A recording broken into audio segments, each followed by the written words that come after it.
o médico tem que ter esta inteligência, não só de não desistir, se uma pessoa está ali com queixas, tem que ter algum diagnóstico, nem que seja psicossomático, e isto não deixa de ser um diagnóstico. Tem que ter as queixas abordadas e têm que ser lidadas, e essa é a função do médico. E, portanto, eu acho que o desistir, o não ter paciência, acaba por revelar uma certa falta de inteligência nestes contextos. António de Almeida, o especialista em hematologia e diretor da Faculdade de Medicina da Universidade Católica Portuguesa.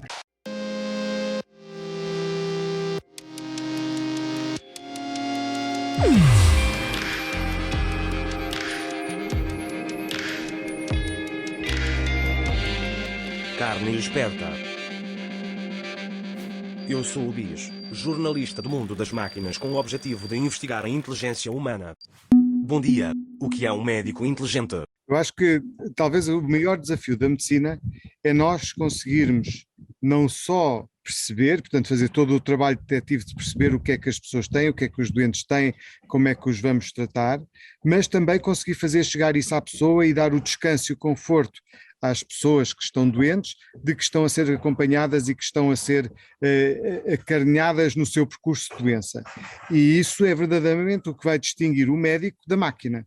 Todos nós, e sobretudo hoje em dia, quando temos um sintoma, a primeira coisa que vamos é ao Dr. Google dizer: tenho tosse seca. Hoje em dia diz sempre que é Covid, mas é indiferente. Eu tenho tosse seca, tenho uma dor no ombro, tenho uma dor de barriga, e portanto nós vamos sempre primeiro à máquina. Está mais acessível, está ali ao nosso lado, normalmente é de graça, enfim, tem toda uma série de vantagens que a máquina, mas não tem a grande vantagem que o médico tem, que primeiro, conseguir pegar nos sintomas e fazer algum sentido deles, mas segundo, de conseguir dar conforto e alento àquela pessoa e esperança, não no sentido que vai correr tudo bem, mas no sentido de dar uma perspectiva humana àquilo que é o percurso da pessoa. Portanto, para mim, um médico verdadeiramente inteligente é aquele médico que consegue acompanhar a pessoa na sua doença, de todo o percurso do doente, desde os sintomas até descobrir aquilo que tem, durante o tratamento e todo o percurso a seguir ao tratamento, porque o doente não acaba o seu percurso quando acaba um tratamento. Eu, por exemplo, trato muitos cancros. O fim da quimioterapia não é o fim da minha relação com o doente, porque depois a seguir à quimioterapia temos anos e anos de seguimento, de ver se a doença volta ou não volta, ver se houve efeitos colaterais a longo prazo da quimioterapia ou não houve, e sobretudo de acompanhar a pessoa ao longo da sua vida pós-doença, que é uma coisa também muito importante. Consegue lembrar-se de algum exemplo de falta de inteligência no médico? Todos nós temos contactos com pessoas em que muito frequentemente saem da consulta a dizer: mas o médico foi bruto e o médico disse-me aquilo sem contexto, ou isto é sobretudo muito frequente em diagnósticos oncológicos, mas também é muito frequente em diagnósticos difíceis, quando ainda não se sabe exatamente o que é que as pessoas têm, em que os médicos, porque estão cansados, ou porque não conseguem, ou porque não sabem, dizem: olha, não sei o que é que tem aqui, não consigo fazer nada. E isto é verdadeiramente, eu acho, uma falta de inteligência médica. Eu não quero usar a palavra inteligência emocional, porque é uma coisa que se usa muito hoje em dia, mas o médico tem que ter esta inteligência, não só de não desistir, se uma pessoa está ali com queixas, tem que ter algum diagnóstico, nem que seja psicossomático, e isto não deixa de ser um diagnóstico. Tem que ter as queixas abordadas e têm que ser lidadas, e essa é a função do médico. E, portanto, eu acho que o desistir, o não ter paciência, acaba por revelar uma certa falta de inteligência nestes contextos. Claro que ninguém está imune a isso. Quer dizer, todos nós temos momentos, as pessoas são pessoas, os médicos têm relações com pessoas e, portanto, ao terem relações com pessoas, como todos nós, há pessoas com quem temos mais empatia, outras com quem temos menos empatia. E, infelizmente, aquelas com quem temos menos empatia são aquelas que acabamos por ter menos inteligência. Eu tive um doente que teve uma leucemia, que tem uma leucemia crónica, uma doença de bom prognóstico, portanto, que tinha compatível com ter uma esperança de vida normal, tratava-se com um comprimido, portanto, não era nada assim uma coisa pesada. Mas, como qualquer pessoa a quem se diga que tem uma leucemia, é uma coisa que tem sempre um peso, nem que seja psicológico, e depois ele tinha alguns efeitos colaterais de tratamento que também eram pesados, e eu reconheço que era uma pessoa com quem eu não tive grande empatia. E às vezes é assim, e depois também, na altura eu trabalhava no IPO e tinha que ver muitos doentes, e portanto também a pressa e a dificuldade do dia-a-dia do médico, que é uma coisa que nós como médicos, temos que aprender a ter essa inteligência, de como é que lidamos com todas as pressões que temos no dia a dia e ainda assim não perdemos o lado de prestação de serviços que é tão importante. E um dia esse doente estava-me a sair do gabinete e disse: doutor, vou-lhe dar um presente. Não chega a chegar aqui e o doutor dizer-me que os valores estão bem, que está tudo bem, que está tudo a correr bem. Um doente precisa de um toque e precisa de uma proximidade e precisa de ser acompanhado, porque os valores estão bem, eu sei ler, já percebi, já sei o que é. Eu preciso é ter o conforto de ter alguém do outro lado que me explique porque é que isto está a acontecer assim, ou que isto é normal ou não é normal. E isso denota uma necessidade que os doentes têm de ir ao médico, não só para a parte técnica, é obviamente que a parte técnica é muito importante, mas para ter esse contacto humano, que é o que a máquina não consegue dar. Como as soft skills distinguirão os médicos das máquinas e até de outros concorrentes no meio da confusão da informação, podemos ter uma nova formação de médicos que formará a bons vendedores? Antes de responder a isso diretamente, vou só contextualizar aqui. Não há nada que descredibilize mais um médico do que ser excessivamente otimista, sem razão, ou de não dizer a verdade ao doente. Um doente que perceba, e isto vale para todos nós, quer dizer, não é um dos doentes, não são pessoas especiais. Qualquer pessoa que perceba que aquele profissional no qual estamos a depositar muita confiança e a nossa vida, no fundo, não nos está a ser completamente direto, fica logo descredibilizado. Portanto, qualquer soft skill, qualquer técnica de venda, de comercial, de aproximação, de empatia, que não esteja fundamentada com um facto verdadeiro, sobretudo na área da medicina, pelo peso que isto tem na vida das pessoas, rapidamente perde a credibilidade.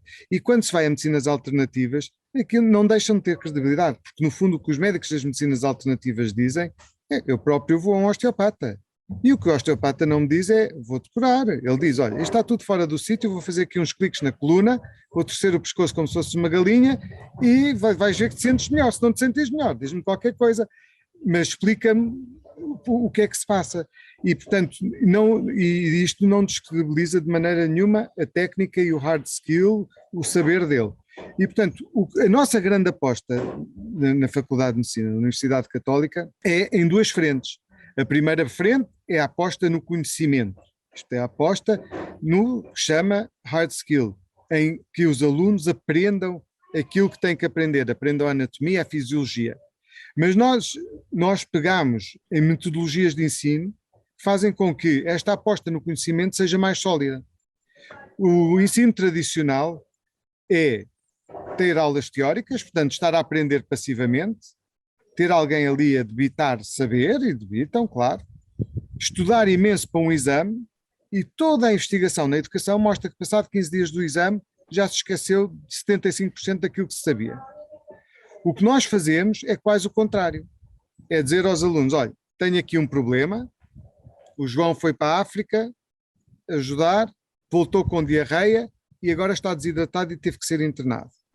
E eles com este problema vão ter que perceber, vão-se embora e eles é que voltam para a aula a dizer: olha, ele foi para a África e causa diarreia à África isto. E depois da diarreia fica desidratado, que tem este efeito sobre o corpo e este efeito sobre o rim. E o tratamento é este, com isto especificamente, que é porque senão, se fosse só água, fazia mal. E esta maneira de aprender, a tentar usar todo o conhecimento para resolver um problema, trabalhando em grupo, cria um conhecimento muito mais sólido a longo prazo do que um conhecimento só de aprender de cor.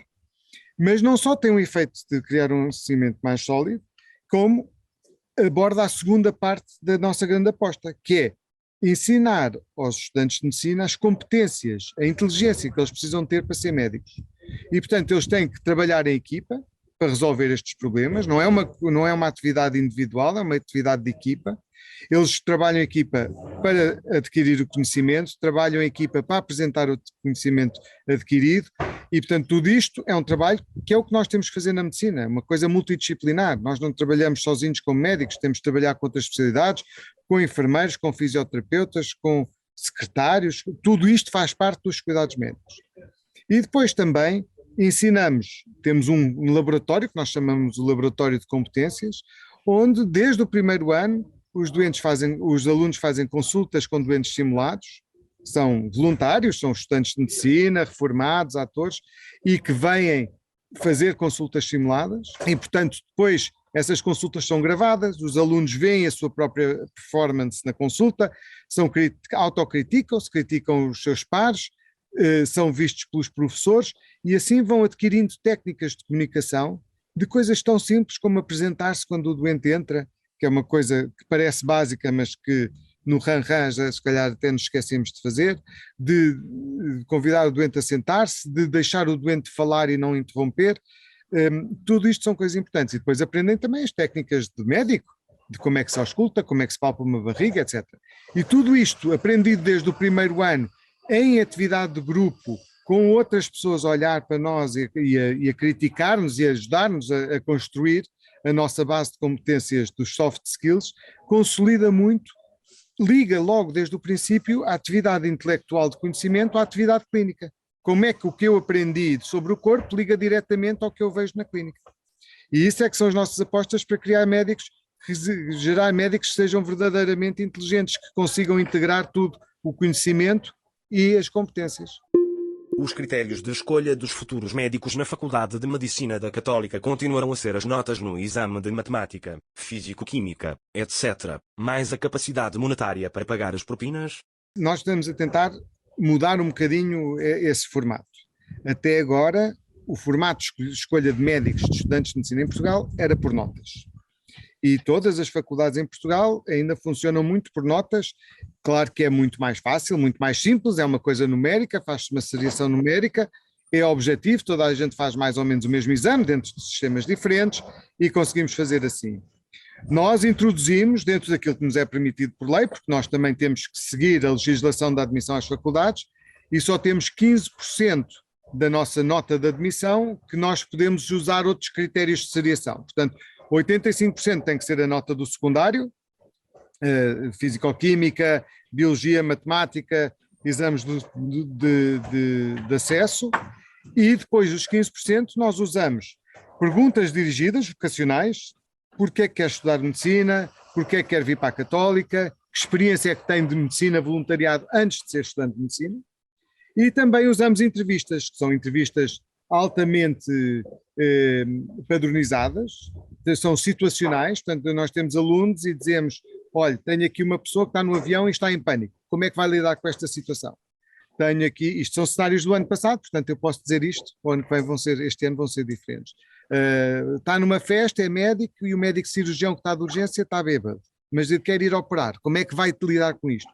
E assim nós conseguimos perceber não só a motivação e a vocação, como também perceber a maneira como os alunos pensam. Naturalmente que isto ao longo dos anos da universidade vai-se mudando e ao longo da vida profissional muda-se, mas mostra logo uma motivação e uma vocação para a medicina.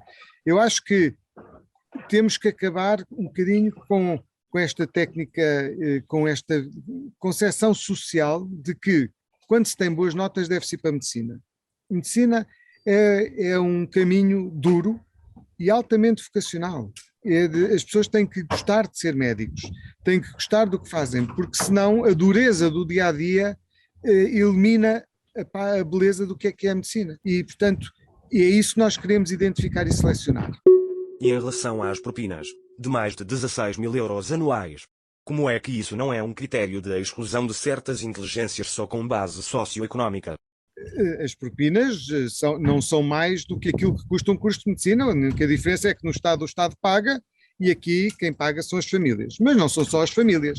A Universidade Católica tem presente que nem toda a gente pode pagar isto e, portanto, neste contexto montou um esquema de bolsas de estudo em que nós temos bolsas para alunos de famílias que não possam pagar, mas que tenham notas e que tenham passado nas entrevistas, e essas bolsas, digamos, de apoio social, são 2 bolsas por ano para alunos que tenham passado o crivo, como todos os outros, competem com todos os outros, nós apoiamos nas propinas.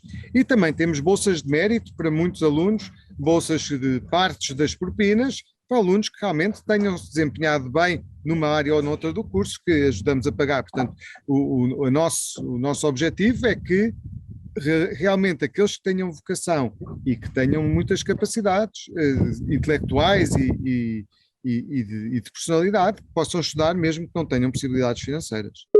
Em termos muito honestos, uma faculdade é essencialmente um centro de exames? Cada aluno que de alguma forma meta lá as respostas certas e pronto, tem o diploma? E a iniciativa privada ainda pode dar um novo fogo a este panorama geral? É óbvio e é indispensável que os médicos que vão sair tenham um conhecimento adequado. E, portanto, claro que os nossos alunos fazem testes de conhecimento, têm que demonstrar que adquiriram o conhecimento que nós queremos. Mas a nota com que eles saem, portanto, a avaliação dos nossos alunos não é só com a base dos testes. Os nossos alunos são avaliados também com base na sua presença e participação em toda a parte curricular, desde a parte da resolução dos problemas, à parte do laboratório de competências, à sua frequência, e isso conta para a nota. Também conta para a nota os exames práticos, que incluem os exames de comunicação, os exames de competências técnicas práticas e depois os práticos normais, estamos habituados, de laboratório, de anatomia, etc. E, portanto, nós tentamos ter o mais possível uma avaliação multifatorial do aluno, não só uma avaliação de conhecimento, mas uma avaliação também de competências, de participação, de trabalho de grupo, no fundo, de profissionalismo. Para além de termos todas estas vertentes na avaliação de cada unidade curricular, nós também temos um programa que é um programa de mentoria.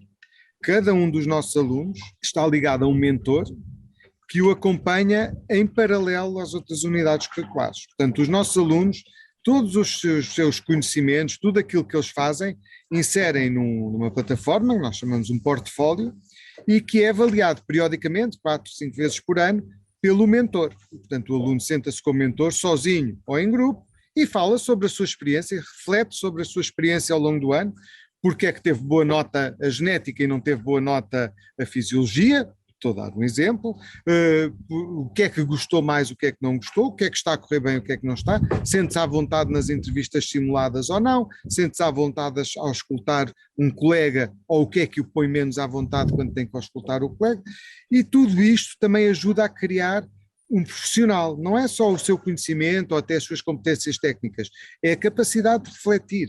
E isto volta um bocadinho à nossa pergunta inicial, à questão inicial. O que é um médico inteligente? O médico inteligente não é verdade, é um médico que sabe muito, é um médico que consegue acompanhar o seu doente, mas também é um médico que consegue refletir sobre as suas experiências ao longo da vida, não só como estudante, e continuamente melhorar, manter esta aprendizagem ao longo da vida, que é tão importante para o médico.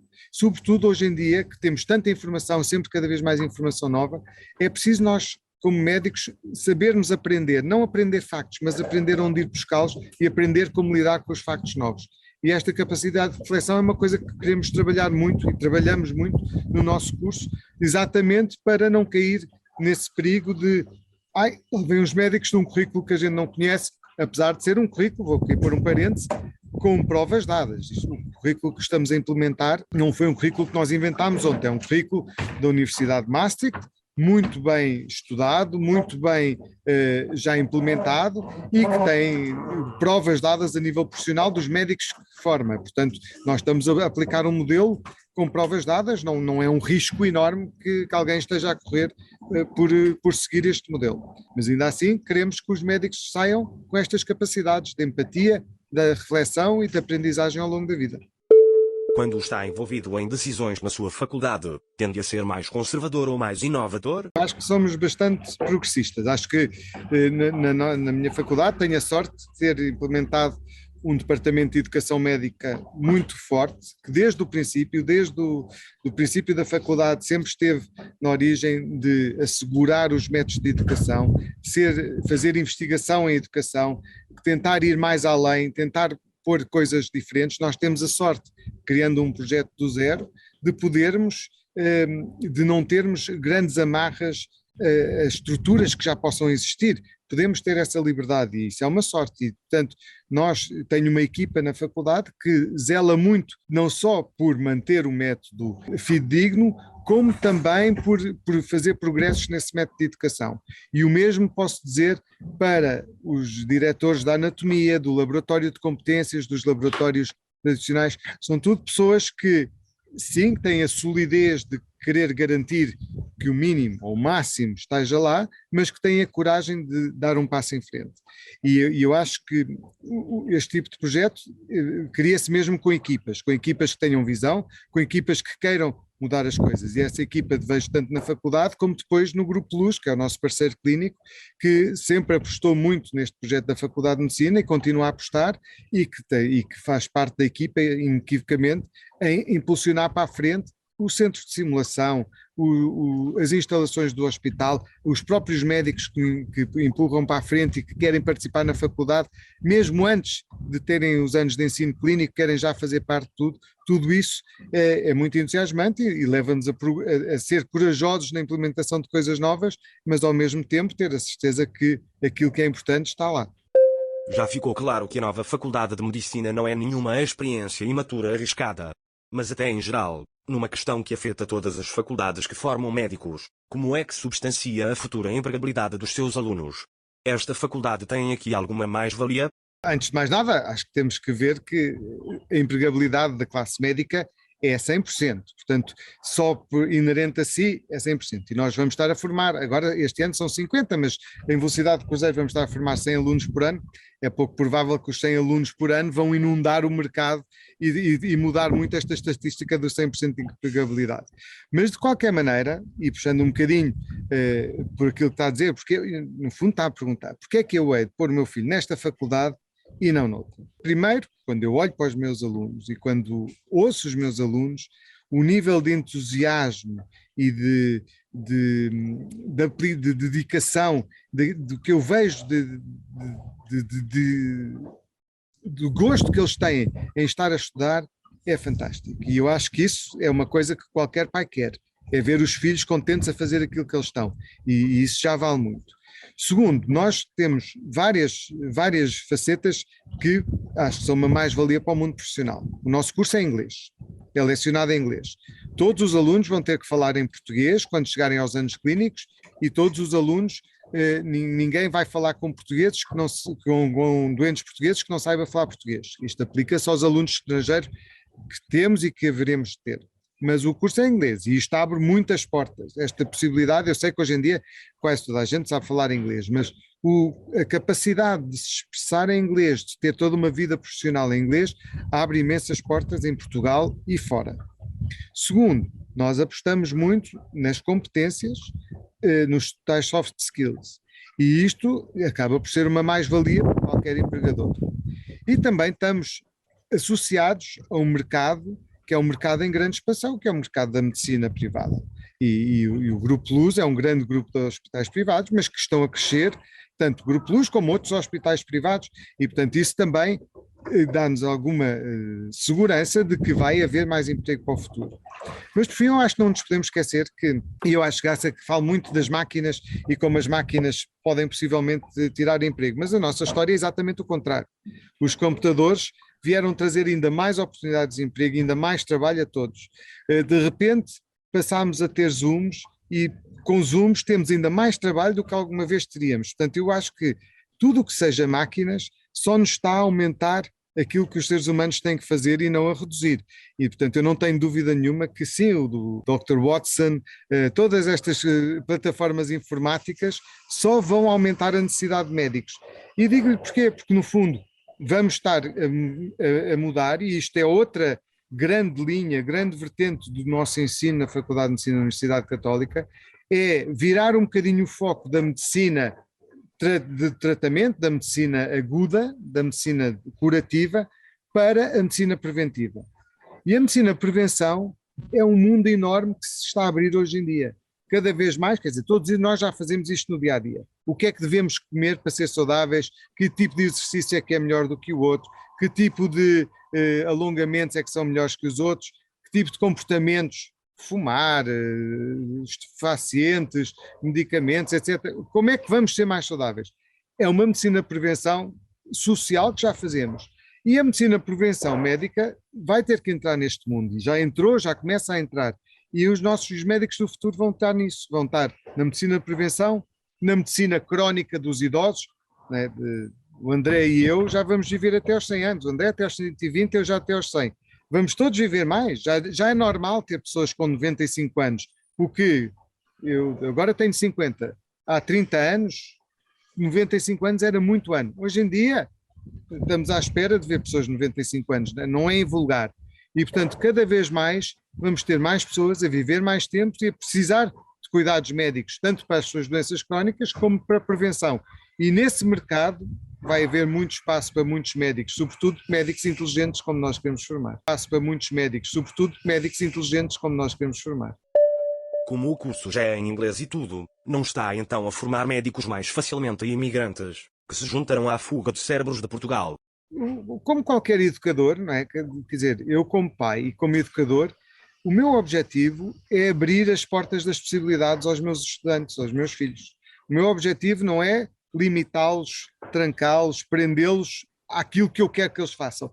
Claro que eu gostava que os meus alunos ficassem cá, porque eu os posso acompanhar, porque já fazem parte do meu dia-a-dia e porque eu acho mesmo, verdadeiramente, que os alunos de medicina, meus ou de outra faculdade, são uma grande mais-valia para o país e perdê-los é uma pena e, portanto, nós temos que, como país, criar condições atrativas para reter aqui estes talentos.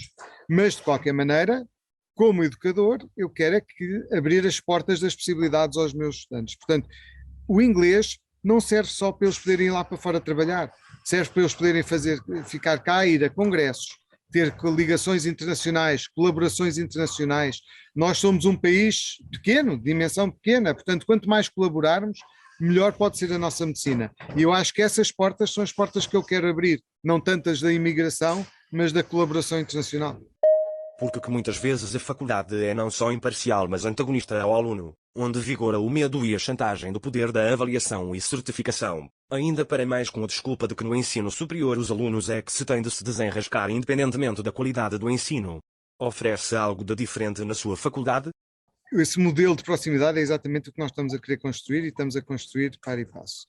Desde as pequenas coisas que nós implementámos, como o sistema de mentoria, que no fundo é um sistema de proximidade, é um sistema de poder falar com o professor abertamente, com um professor abertamente, sobre os problemas que se tem na sua vida de faculdade, na sua vida universitária. Todo o método de ensino em que nós promovemos a interação e a estimulação do aluno é de criar proximidade. E citando os nossos alunos nas várias redes que já falaram, e quando eu os ouvi agora na Futural e a falar com candidatos, eles dizem, não, os professores são mesmo próximos, os professores falam connosco, os professores ajudam, os professores estão lá para estar ao nosso lado. Nós temos que, sobretudo na medicina, temos que ter o conceito que nós estamos a formar os nossos futuros colegas. Isto não são pessoas que saem dali que desaparecem da nossa vida, são pessoas com quem nós vamos estar a lidar no dia-a-dia. E eu quero poder lidar no meu dia-a-dia profissionalmente com pessoas com quem eu consiga comunicar bem, eu não preciso gostar deles. É claro que é melhor se eu gostar, mas não preciso. Mas tenho que poder comunicar bem, tenho que poder perceber, temos que nos poder entender e perceber bem. E isso é tão importante e é isto que nós estamos a formar. E, portanto, se estamos a querer formar essas pessoas, temos que ter essa proximidade profissional, não como diz, não é a proximidade da primeira classe, eu gosto muito dele, vou-lhe dar um jeitinho. Não. É uma proximidade profissional. E é engraçado que outro dia, nós estamos em parceria com a Maastricht e outro dia temos uma reunião todas as semanas, falar sobre o que é que está a acontecer e recentemente era sobre os exames de uma das unidades curriculares e estávamos a dizer que todos os alunos tinham passado. E a professora de Maastricht estava a dizer, nós cá dizemos que se todos passam o exame estava fácil demais. Eu não resisti e disse, não. Mas isso, os nossos alunos são bons demais para isso. Se todos passam é porque todos estudaram bem e são ótimos alunos. E quer dizer, isto um bocadinho na brincadeira, mas é um bocadinho isto que eu vejo. Os meus alunos são bons. Todos os alunos que entram para a medicina são bons. E, portanto, se eles estudam e se aplicam, passam. Eu não estou lá para impedir isso, eu estou lá para gozar com eles a satisfação de terem passado porque se dedicaram àquilo. No futuro, que imagem de marca característica em que gostaria que reconhecessem os médicos que formou? Olhando para o profissional, no fundo, isto pode parecer assim um bocadinho pessoal demais, mas acho que o que mais marcaria e o que eu mais gostava de ver eram profissionais satisfeitos com o seu percurso profissional, que tivessem começado o seu percurso e estivessem verdadeiramente felizes, porque o que nós vemos em todas as áreas, não é? Na medicina, são profissionais que se sentem amargurados, que sentem que o percurso não foi como devia ter sido, e eu gostava que este curso desse a capacidade, os capacitasse para conseguirem tirar a satisfação que eles querem do seu percurso profissional. Porque ao tirarem essa satisfação, também vão ter prestado um bom serviço aos doentes, ter a proximidade dos seus doentes e também vão ter conseguido ter a proximidade e o reconhecimento das instituições onde trabalham. E eu acho que isso é muito, muito importante. Claro que, se me perguntasse se eu gostava que um prémio Nobel saísse da minha faculdade, claro que seria um sonho. E claro que tenho um modelo que gostava de formar uma coisa que é difícil, que são clínicos cientistas, são médicos que conseguem fazer investigação, que conseguem estar no laboratório e na clínica ao mesmo tempo, são coisas todas são muito importantes, mas tudo isso empalidece um bocadinho sobre a satisfação profissional que eles possam ter, sejam um professor catedrático que faça imensa investigação, seja um médico de família que tenha uma função muito mais próxima do doente e das famílias do que académico. Para terminar, quer deixar algum truque milagroso para um médico conseguir ser mais inteligente? O truque mais importante para qualquer profissional de saúde e sobretudo para qualquer médico é ouvir. Aprender a ouvir. Ficar calado e deixar os doentes falarem até ao fim. Não só ficamos logo a perceber tudo e a perceber exatamente o que é que o doente nos quer dizer, como também cria uma ligação muito mais forte do que nós a falar com o doente. Nós temos sempre a tendência de mostrar aquilo que nós sabemos e quando nós ouvimos muda completamente a dinâmica e torna verdadeiramente aquilo que nós queremos ser, que é médicos. Terminei as perguntas. Muito obrigado.